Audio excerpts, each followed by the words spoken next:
Sejam muito bem-vindos ao canal Afinal, o que somos nós? A Elisângela hoje mora no Canadá.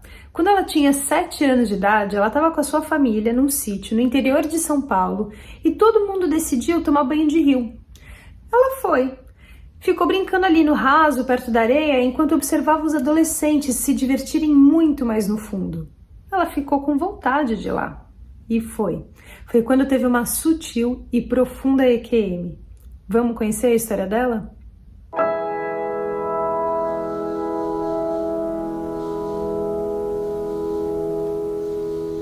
Boa tarde, Elisângela. Muito obrigado por você aceitar, compartilhar conosco do canal Afinal que Somos Nós, a sua experiência de quase morte, a sua história. Peço, por favor, que você se identifique, que você conte de onde você está falando e nos relate tudo que você puder sobre suas histórias. Muito obrigado. Obrigada eu. Bom, meu nome é Elisângela, eu moro no Canadá, em British Columbia, mais precisamente na ilha de Victoria. No Brasil eu morava em São Paulo, fazem 12 anos que eu moro aqui. E a minha experiência aconteceu quando eu era criança, eu tinha aproximadamente 7, 8 anos, não me lembro muito bem, mas não mais que isso. Nós estávamos num sítio, uma amiga da minha mãe, no interior de São Paulo, e nós estávamos indo nadar no rio. Tinha várias pessoas junto, mas adolescentes, crianças, e eu lembro que eu queria muito ir para esse rio nadar. Minha mãe deixou porque meu irmão estava junto, um dos meus irmãos, e nós fomos, e é muito vaga a minha memória do que aconteceu naquele dia. Eu até falei para você, Carlos, que eu precisava fazer uma sessão de hipnoterapia, porque eu não conseguia me lembrar exatamente o que aconteceu antes e depois, né, do que aconteceu naquele rio. Minha memória está muito, muito obscura, muito vaga nesse sentido, e eu fui para uma sessão de hipnoterapia, consegui lembrar bastante coisas. Então, eu vou assimilar aqui o que aconteceu, o que eu me lembro e o que eu consegui me lembrar na sessão de hipnoterapia. Foi o seguinte, eu estava sentada nesse rio, na lateral ali no rio, na areia, né? E estava todo mundo brincando, pulando. Onde eu estava raso, isso eu me lembro. E eu me lembro que as pessoas estavam pulando nessa parte mais funda, e ali onde eles estavam estava muito mais divertido, e eu queria ir também, né? E eu fui, e eu não me lembro de estar me afundando, eu não me lembro exatamente o que aconteceu na sessão de hipnoterapia também, eu não consegui me lembrar exatamente, eu me lembro de ter chegado nessa parte mais funda, e tudo que eu me lembro, assim, e essa parte eu não me esqueço, isso eu não preciso de hipnoterapia, nada, porque é como se tivesse acontecido ontem. É muito vívido na minha memória, fazem anos já se passaram, mas é como se tivesse acontecido ontem. O que aconteceu, eu estava no fundo, estava na água, e de repente tudo era luz. Eu não me lembro de estar me afogando, nada, só me lembro de já estar ali no fundo da água, não estava desesperada, muito pelo contrário, estava muito calma, e tudo era luz. E aquela luz me dava tanta paz, e eu queria estar ali, e é como se aquela luz brincasse comigo. Eu não vi um ser, eu não vi uma pessoa, ninguém falou comigo, era só luz, era uma luz linda, linda, era um amarelo laranjado, e estava todo em volta de mim, é como se eu e a luz fôssemos um só, era uma unidade ali, não tinha uma separação. E eu sorria, o tempo todo eu sorria para aquela luz. E eu não sei, eu não faço ideia de quanto tempo isso durou. Eu me lembro de estar ouvindo ainda as pessoas lá fora, perdão, na superfície do rio, pulando, tudo estava normal do lado de lá, do lado de fora, mas é como se eu estivesse numa outra dimensão. Como se eles estivessem tão longe. Eu estivesse ouvindo eles tão longe, mas tudo estava ali, em tempo real, tudo estava acontecendo em tempo real. E eu não queria sair dali, eu queria ficar ali, mas é como se houvesse uma comunicação telepática e uma voz, não sei, me disse, não, você precisa sair, e tudo bem, eu estava bem, tudo estava ótimo, era uma paz, era uma alegria, que tudo estava ótimo. E aí foi quando aconteceu algo incrível, eu senti como se uma mão grande, eu não sei porquê, mas eu não vi, tá? Se eu falar pra você que eu vi uma mão física, eu tô mentindo. Eu não vi, eu senti como se fosse uma mão grande por baixo dos meus pés, essa mão, e essa mão foi me levantando muito devagarinho. Não tinha pressa, muito devagarinho. Eu não queria sair dali, mas tudo bem, eu tava saindo, eu aceitei, normal. E o tempo todo eu ria, eu lembro, eu era todo sorriso. Eu sorria para aquela luz e eu estava ótima ali. E aí a parte que eu não conseguia me lembrar, eu me lembrei na hipnoterapia, foi quando eu cheguei na superfície, né? Eu não tinha memória nenhuma, mas aí eu me lembrei, né, na hipnoterapia, um menino de aproximadamente uns 17 anos, ele me pegou meio que pelo pescoço, assim, eu não sei se ele percebeu que eu estava afogando, ele me pegou e ele me tirou dali do fundo, e ele me sentou ali na areia, e ele perguntou para mim se eu estava bem. E eu só balancei a cabeça, sorria, eu ainda estava assim, sorriso. Eu era só sorriso. Falei que estava tudo bem, e ele também não ligou muito, ele não me viu afogando nem nada.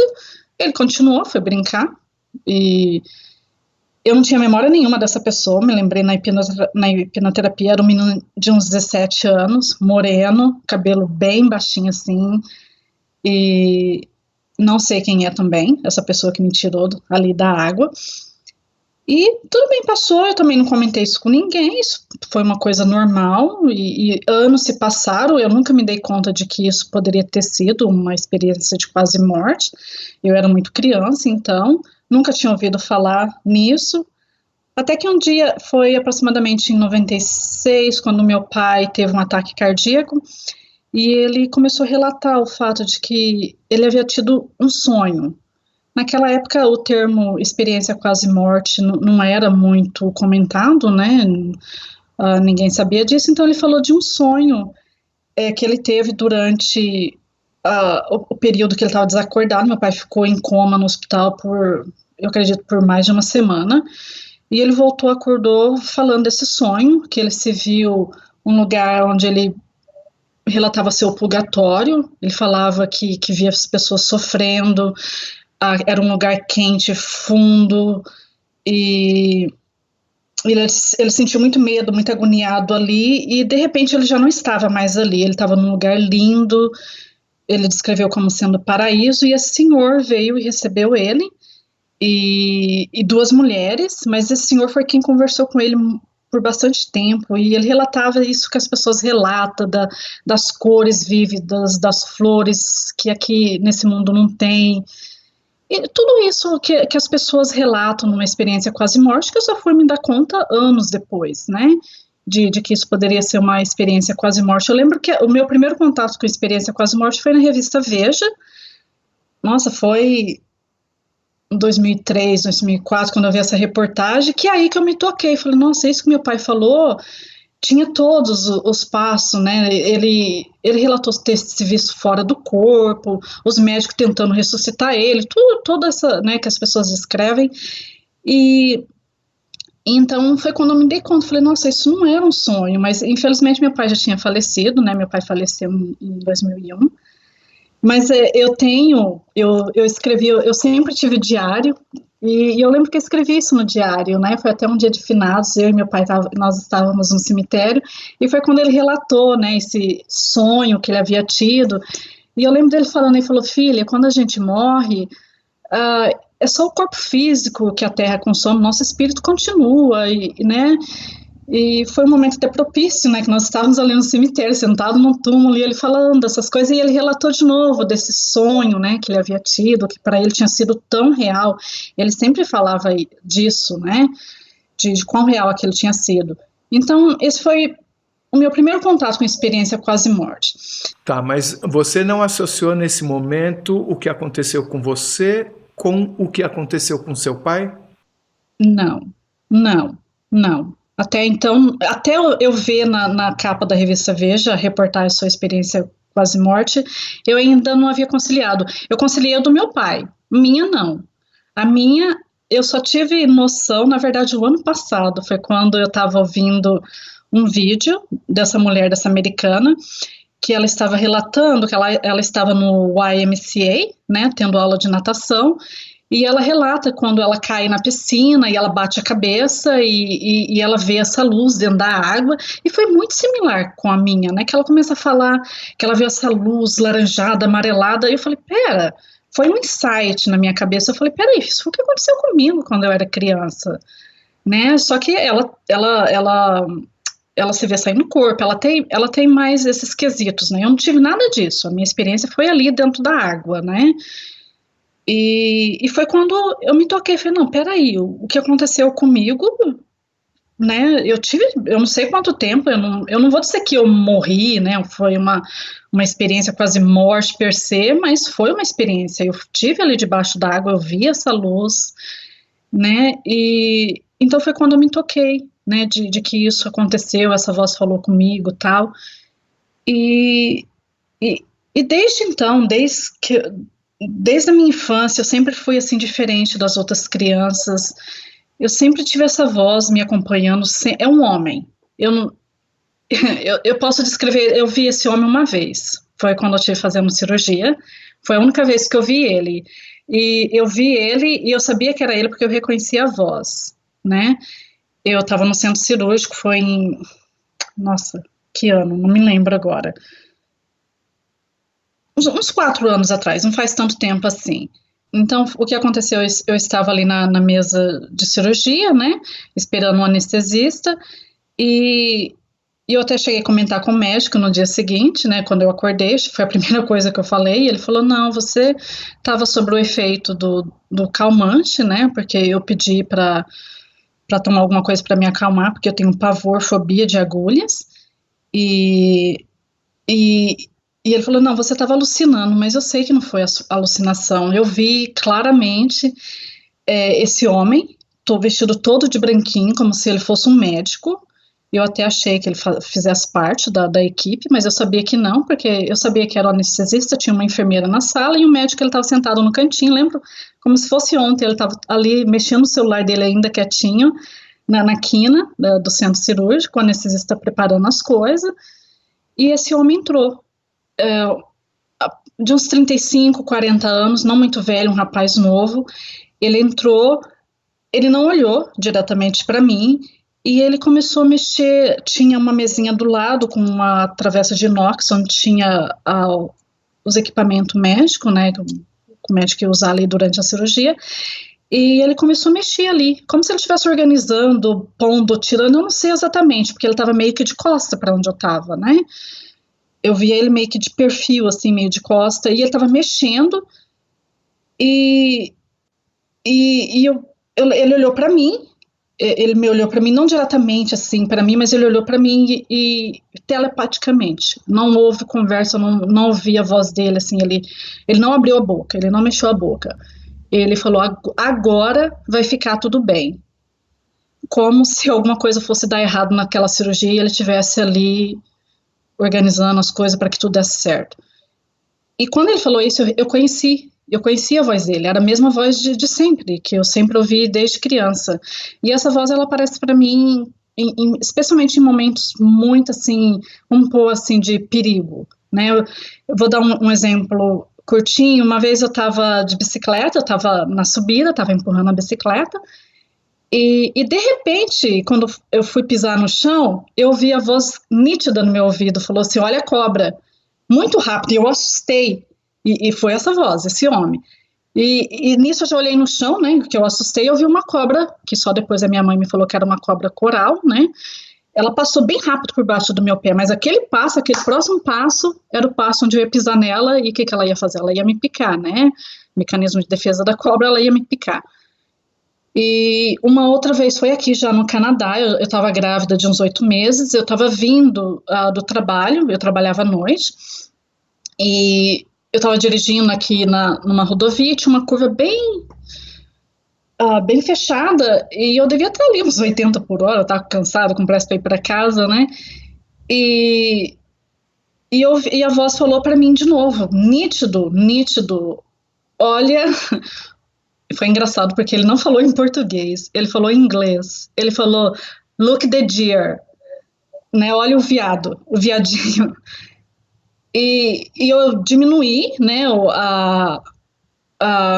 Eu pisei no freio, não tão brusco, mas eu diminuí o meu speed, o meu velocidade, right? Mas foi tudo muito rápido também. Assim que eu fiz a curva, o viadinho estava assim, no meio, na minha frente. Eu ainda consegui desviar dele, mas se eu não tivesse reduzido, eu tivesse batido nele, né, eu já estava tendo uma gravidez difícil, tal.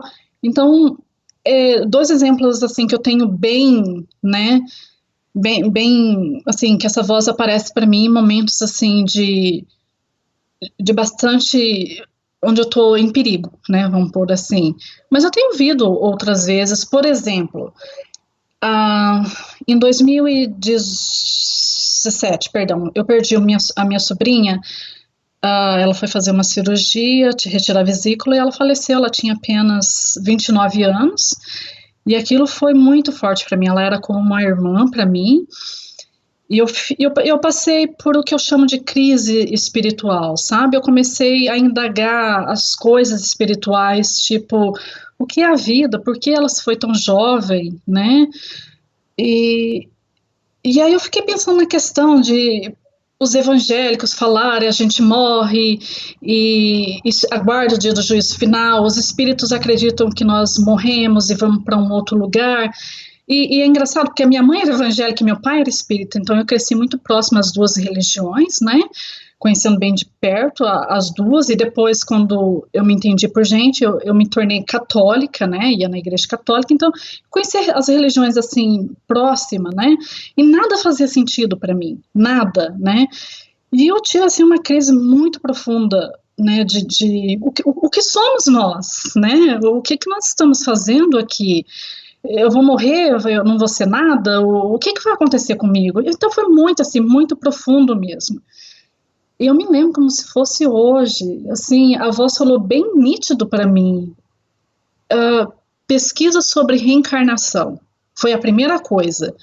E aí eu comecei, hoje em dia a gente acha tudo no YouTube, na internet, eu comecei a pesquisar e eu vi, assim, milhares de casos, né, principalmente quando você digita reincarnation, em inglês aparecem pessoas do mundo todo, casos do mundo todo, e principalmente crianças, né, que nós sabemos, a criança até uma idade de 7 anos, ela tem, né, essa amplitude, ela se lembra, então tem milhares de casos na internet que você olha e fala, não, peraí, não tem como essas crianças estarem mentindo, né, e isso tem que ter algum significado lá atrás, então, por trás disso, né, então eu fui tirando minhas próprias conclusões, né, em cima disso, mas não estava claro ainda, e de novo, eu ainda li, eu lembro até hoje que eu estava lendo a Bíblia, tentando entender a questão pós-morte, e a voz falou para mim de novo, nitidamente, pesquisa sobre experiência quase-morte, e foi quando eu comecei a pesquisar, né, e, nossa, milhares de casos, principalmente quando você coloca em inglês, Near Death Experience, perdão, português. Você pode ver isso, assim, bem amplo, né? Você vê que isso é um fenômeno que acontece no mundo todo, com pessoas no mundo todo, né? Na Índia, no Japão, no Canadá, nos Estados Unidos, no Brasil, e independente de religião, né? Acontece com todo mundo. Então eu fui tirando minhas próprias conclusões. Peraí, isso aqui não tem nada a ver com religião. Isso aqui é fato, isso são pessoas falando. Eu comecei a ler livros, artigos na internet, e daí eu fui tirando minhas próprias conclusões. Quando que essa voz pediu para que você pesquisasse sobre a experiência de quase-morte? Foi exatamente quando a minha sobrinha faleceu, né, em 2017, quando eu estive passando por o que eu chamo de crise espiritual, né, que eu estava me indagando muito, muito mesmo, foi muito profundo. Então, 3 anos atrás. Conforme você pesquisou, você voltou à sua própria experiência com outro entendimento? A do meu pai, sim, eu conciliei com a do meu pai, mas a minha não. A minha foi só o ano passado, quando eu estava vendo esse vídeo dessa mulher falando que tinha caído na piscina e visto essa luz dentro da água. Aí eu me toquei, foi como um insight mesmo dentro da minha cabeça. Eu falei, não, peraí, eu passei por uma experiência quase morte. essa voz você escuta desde quando? Eu sei que é desde criança, mas você consegue dizer se você já escutava essa voz antes de você ter tido a sua experiência no Rio? Não que eu tenha memórias, não. Eu acredito que não. Eu acredito que tenha sido depois da minha experiência. É a primeira vez que eu ouço uma pessoa comentar que ela viu a pessoa que tem a voz. Porque muita gente fala de escutar sempre uma voz acompanhando, mas quando muito, durante a experiência de quase morte, a pessoa viu a pessoa daquela voz. Porém, você viu aqui. Eu vi. Outra coisa que eu esqueci de mencionar, eu sempre sonho com ele. Vamos pôr ele, porque eu sei que é um homem, né? Eu sempre sonho. Ele sempre fala coisas para mim em sonhos, principalmente quando eu era mais nova. Eu via coisas que iam acontecer. Por exemplo, o que aconteceu foi, eu estava dormindo, né, e eu estava sonhando que o meu sobrinho estava na moto dele, era, na verdade uma mobilete naquela época, e um carro bateu na traseira dele, jogou ele longe, e várias pessoas aglomeraram ali, logo o resgate já chegou, e eu lembro muito bem ele se afogando em sangue, e uma pessoa virou o rosto dele, assim, de lado, né. Eu vi a cena toda, e nisso eu acordei assustada, e no que eu acordei, minha mãe já entrou no quarto, Elisângela, você não sabe o que aconteceu com a Alexandra, e eu falei, mãe, eu sei, eu vi tudo, eu vi tudinho, exatamente como foi, e meu irmão é bombeiro, né, ele estava na unidade do resgate, ele estava na cena, e o pouco que ele falou depois, eu falei, foi tudo que eu vi, algumas testemunhas também, né, que relataram, e foi exatamente o que eu vi.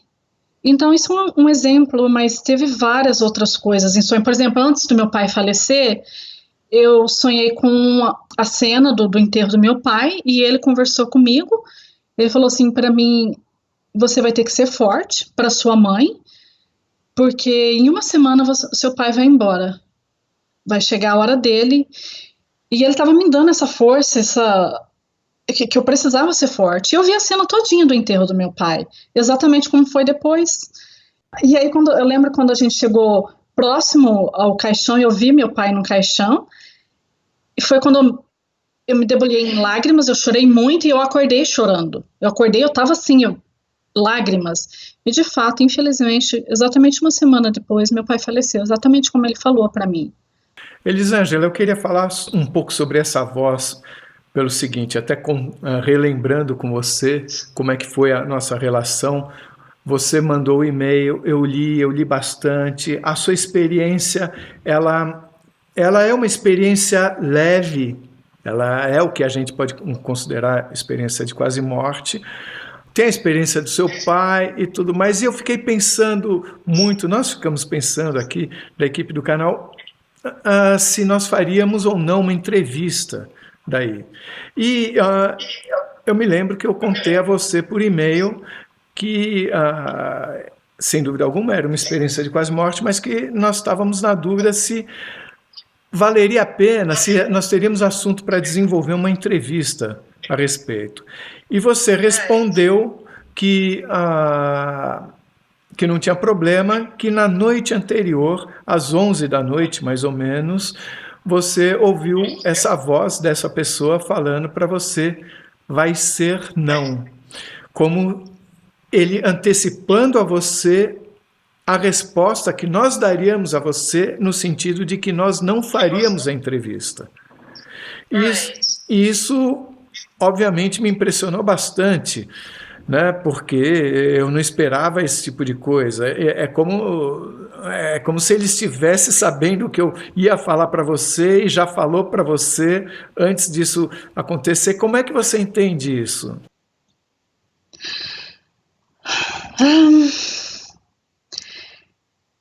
É como se...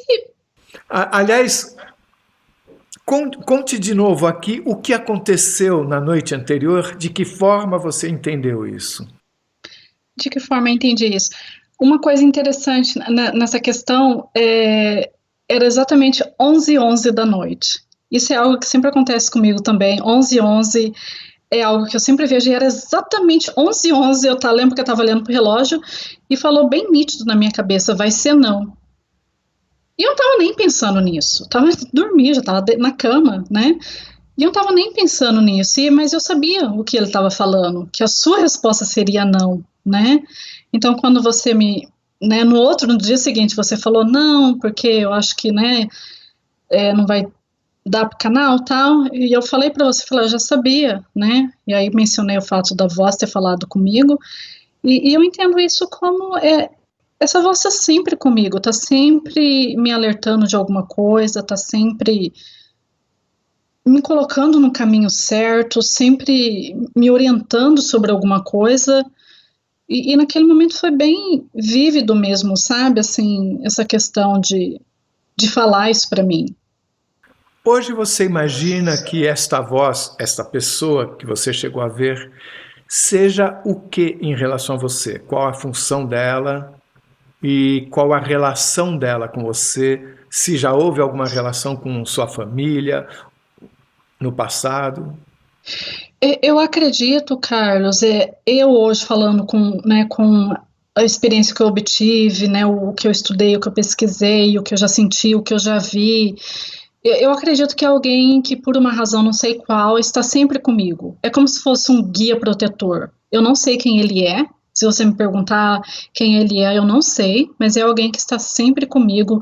E eu posso dizer me protegendo mesmo, literalmente me protegendo, me guiando, me dando insights, né, do que fazer exatamente.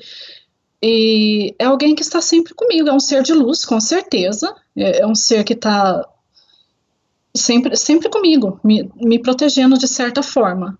Eu sinto isso. Algo que eu queria mencionar, Carlos, que eu acho importante estar relatando aqui, foi quando eu tive essa coisa que eu chamo de crise espiritual. Na verdade, o que aconteceu, eu esqueci de relatar, foi que, né, minha sobrinha tinha falecido e tal, e, né, eu estava no meio desse questionamento, e naquela noite eu sonhei, e foi um sonho muito real com a minha sobrinha. Eu vi ela num quarto de hospital que não era coisa desse mundo, era um lugar diferente, sabe, não tinha luz, era tudo muito simples, e ela estava deitada nessa cama de hospital, e eu entrei, é como se eu tivesse ali para falar para ela que ela havia falecido. Foi muito recente, logo depois que ela faleceu. Então me aproximei, ela estava deitada no leito, e quando ela me viu, ela falou: ai, Li, que bom que você está aqui.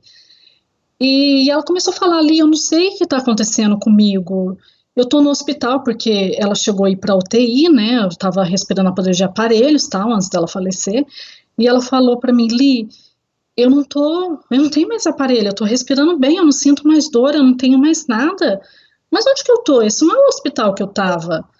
E o César, cadê o César? O César, o marido dela, né? Ela falou: César tá sempre comigo, e eu não tô vendo o César. E cadê todo mundo? Eu não vejo ninguém aqui, Li. O que que tá acontecendo? E eu, muito calmamente, como se eu fosse uma pessoa muito evoluída, um espírito muito evoluído, né, que tivesse ali para falar para ela tudo aquilo, eu falei: Andréia, eu sinto muito, filha, mas você não tá mais entre nós. Você partiu. E aí eu comecei a falar para ela, e ela aceitou tudo numa calma, com um sorriso que eu lembro ia de orelha a orelha o sorriso dela, assim. E ela falou: ah, Ali, agora eu entendi. E aí ela falou para mim assim: ah, é por isso que eu vejo o tio Dé sempre aqui. Mas eu tenho medo, eu vejo ele, eu sinto medo. O tio Dé é meu irmão que faleceu. E eu falei para ela: não precisa ter medo, ele está aqui cuidando de você.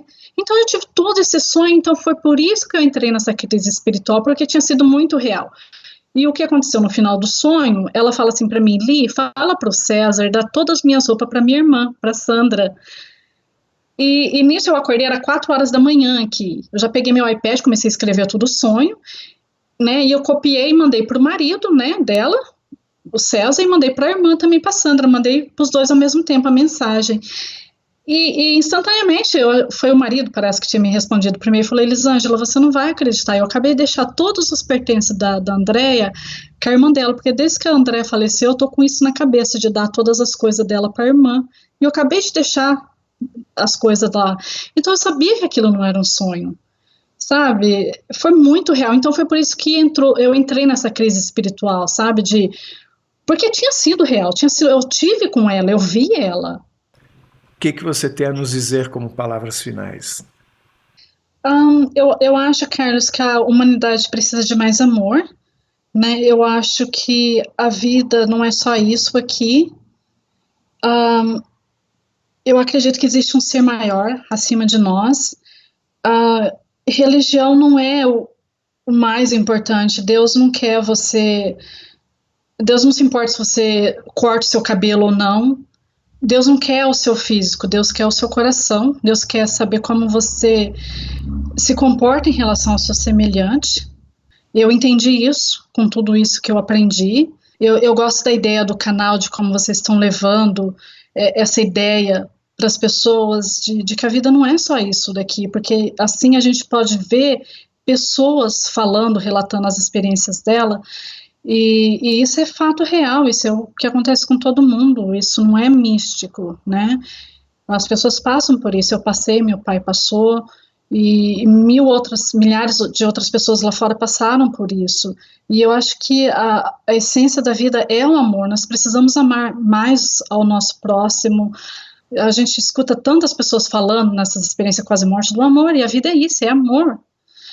E uma coisa interessante que aconteceu comigo foi quando eu me casei aqui, foi um dia, embora tenha sido um dia feliz, foi um dia também muito triste, porque eu não pude ter nenhum familiar, nenhum amigo, nem a minha filhinha, né, que ainda estava no Brasil, pôde estar comigo, então a festa foi linda, tudo muito lindo, mas eu estava muito triste, né, mas ao final da festa, nós estávamos no salão, estava meu esposo, a minha sogra e a minha patroa, né, num círculo conversando, né, nós estávamos aguardando a vez para usar o toalete, e tinha um corredor assim, meio que escuro, né, a meia luz assim, e foi quando eu vi meu pai, como eu tô vendo você, foi muito lindo, e as pessoas que estavam ali comigo, eles falaram, eu não tenho noção do tempo que aconteceu isso, mas as pessoas que estavam comigo, eles relatam de que por cerca de 1 minuto eu estava paralisada, olhando por um lugar fixo, eles falavam comigo, eu não respondia, só lágrimas saíam do meu rosto e eles falavam comigo, eu não tenho essa memória, eu não escutava ninguém falando comigo, e nesse tempo eu estava vendo meu pai. Para mim durou uma eternidade, eu perdi a noção do tempo, sabe? Eu vendo ele ali, ele sorrindo, um sorriso lindo, lindo. Eu vi ele como vejo você, mas não, ele não era uma forma física, ele era luz, transluzente, eu podia ver a parede atrás dele, mas o sorriso todo de branquinho, lindo, lindo.